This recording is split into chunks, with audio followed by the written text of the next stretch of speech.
Sì, oggi diciamo è una giornata particolare per noi perché è molto sentita in questa zona, soprattutto per i colli, che veramente è un quadro ogni minuto che noi possiamo godere, e soprattutto anche per la gente che viene dall'esterno. In più abbiamo anche il 10° anno che ci troviamo in questa sede, in questi luoghi, e quindi è veramente un ritrovo non indifferente e ci divertiamo perché le nostre zone sono patrimonio dell'UNESCO e quindi automaticamente sono ancora più gettonate. E poi anche il 10° anno che ci confrontiamo anche con Rua di Feletto, che è un posto incantevole. Quante persone partecipano ogni anno al vostro raduno e da dove vengono?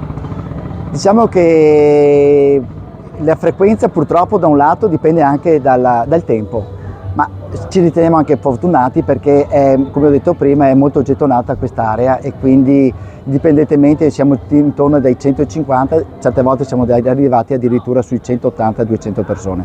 Oggi la giornata è così così e quindi però ci accontentiamo perché è un bel gruppo numeroso e anche affiatato per divertirci e passare una giornata stupenda in compagnia. Che giro farete?